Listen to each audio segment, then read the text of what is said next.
पर पाकिस्तान ने हमला किया है। बड़ी खबर सामने आ रही है, लगातार जम्मू को निशाना बना रहा है। जम्मू में मिसाइल और ड्रोन से हमले किए गए। देखिए, अभी तक ड्रोन की जानकारी सामने आ रही थी। रेहारी, रूपनगर और वन तालाब की भी जानकारी मिल रही है। हमले में कई बिल्डिंग्स को नुकसान पहुंचा। ये तस्वीरें आपकी टीवी स्क्रीन पर आप देख रहे हैं। मिसाइल और ड्रोन से हमले किए जा रहे हैं। अभी तक केवल रात की तस्वीरें सामने आ रही थी। अब देखिए किस तरीके से ये सुबह तड़के सुबह की तस्वीरें भी सामने आई हैं, जहां पर ड्रोन और मिसाइल से हमले की जानकारी। ये बिल्डिंग पूरी तरीके से ध्वस्त हो गई है। ये देखिए, इतनी बड़ी इमारत और इस इमारत का आगे का पूरा हिस्सा जो है वो क्षतिग्रस्त हो गया है। जम्मू शहर पर पाकिस्तान ने बड़ा हमला किया है। जम्मू में मिसाइल और ड्रोन से अटैक किए गए हैं। ये तस्वीरें बेहद ही खौफनाक हैं, डरा देने वाली तस्वीरें हैं। रेहारी, रूपनगर और वन तालाब की तस्वीरें सामने आई हैं। हमले में कई बिल्डिंग्स को नुकसान पहुंचा है। और इसके अलावा कल हमने देखा था किस तरीके से उरी में भारी तबाही पाकिस्तान की ओर से आए गोला बारूद की ओर से मचाई गई थी, साथ साथ राजौरी में भी। और अब ये तस्वीरें आप जम्मू के कुछ और इलाकों की देख रहे हैं, जहां पर धुएं का गुबार। ये ड्रोन से अटैक, मिसाइल से अटैक, रेहारी, रूपनगर और वन तालाब की तस्वीरें देख रहे हैं, जिसमें हमले में कई बिल्डिंग्स को नुकसान पहुंचाया गया है। ये बड़ा अपडेट इस वक्त आ रहा है। ये बहुत बड़ी खबर है। सुबह तड़के सुबह रात भर गोलीबारी, शेलिंग, फायरिंग पाकिस्तान की ओर से की जाती रही, लेकिन अब देखें किस तरीके से रिहायशी इलाकों को बार बार निशाना पाकिस्तान की ओर से बनाया गया है। और रोना इस बात का रोता है पाकिस्तान कि हम कभी भी रिहायशी इलाकों को निशाना नहीं बनाते हैं। शहबाज शरीफ ने सीना ठोक के ये कहा था कि हम केवल सैन्य अड्डों को निशाना बनाएंगे, लेकिन ये तस्वीरें जो हैं वो चीख कर कह रही हैं कि मासूम लोगों को जबरन निशाना बनाया जा रहा है, रिहायशी इलाकों को टारगेट किया जा रहा है। समीर हमारे साथ, सहयोगी हमारे साथ जुड़ गए हैं। समीर, क्या कुछ हालात हैं ग्राउंड जीरो पर, बताएं जरा। तो हमने इमारतें देखी पूरी तरीके से ध्वस्त हैं। लोग कहां हैं, लोकल्स कहां छिपे हैं, जाकर कैसे मैनेज कर रहे हैं?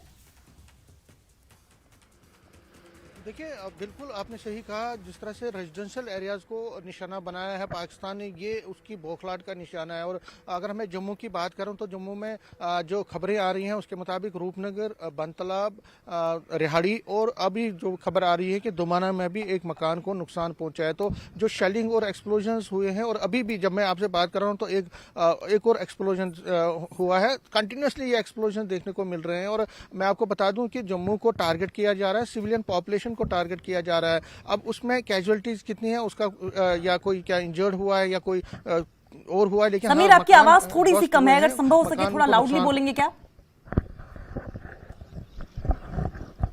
देखिए, मैं आपको बता दूं कि जो एरियाज हैं, जैसे बनतलाब एरिया है, रेहाड़ी एरिया है, इसी तरह से रूपनगर का एरिया है, तो जो खबरें आ रही हैं वहां पे भी फायरिंग पाकिस्तान के जो मिसाइल और ड्रोन से हमले हुए हैं। रेजिडेंशियल एरियाज हैं ये तीनों। और इसके साथ साथ जो अभी खबर आ रही है कि दुमाना में भी वहां पे भी एक मकान को नुकसान पहुंचा है। तो कहीं ना कहीं जो पाकिस्तान की जो कथनी और करनी में देखिए कितना फर्क है, कि पाकिस्तान जो कहता है कि हम रेजिडेंशियल एरियाज को टारगेट नहीं कर रहे हैं, लेकिन ऐसा नहीं है। और अब जम्मू में पहले क्या था कि जो जम्मू एयरपोर्ट, नॉर्दर्न कमांड या बाकी आर्मी के इंस्टॉलेशंस को भी अटैक करने की कोशिश थी, लेकिन अब रेजिडेंशियल एरियाज को निशाना बनाया जा रहा है। और ये एक बड़ा चिंता का विषय है। और ये सबसे मैं अपने कैमरामैन को पहले दिखाऊं, थोड़ा व्यू जम्मू का दिखाएं कि जहां पे हम खड़े हैं ये जम्मू है। और पहले ये दिखाएं कि जो मार्केट है, जो यहाँ पे रोड है, ये रोड कभी बहुत बिजी हुआ करता था। नॉर्मल के डेज में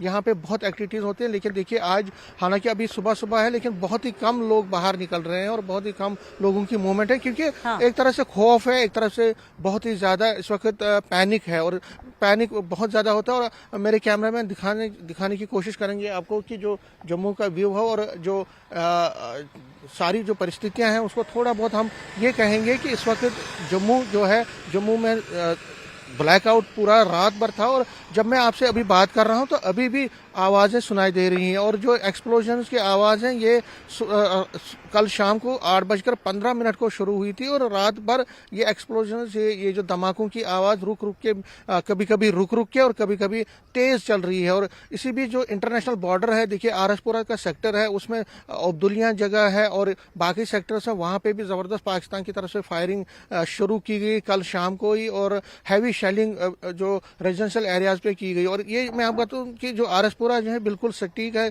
जम्मू सिटी के साथ, और आरएसपुरा में अभी तक फायरिंग नहीं हुआ था। इंटरनेशनल बॉर्डर है ये, वहाँ पे इन दिनों कोई भी शेलिंग या फायरिंग नहीं होती, लेकिन कल शाम से वहाँ पे भी फायरिंग और शेलिंग शुरू हुई पाकिस्तान की तरफ से। तो फिलहाल जो सबसे बड़ा कंसर्न है जम्मू में कि जिस तरह से रेजिडेंशियल एरियाज को निशाना बनाया जा रहा है, और ये एक बड़ा ही फिक्र की लम्हा फिक्र है जिसको हम कहेंगे, एक कंसर्न है। और ये दिखाता है कि पाकिस्तान की जो कथनी और करनी में कितना फर्क है। जो पाकिस्तान ये कहता है कि हम रेजिडेंशियल हमें लोगों के साथ कुछ नहीं है, लेकिन फिलहाल जो खबरें आ रही हैं जम्मू से वो बिल्कुल ही उसके विपरीत है और बिल्कुल ही उसको निगेट कर रही है। तो फिलहाल जम्मू में अभी कुछ टाइम पहले अंकिता सायरन की आवाज़ भी सुनाई दी थी। सायरन की आवाज़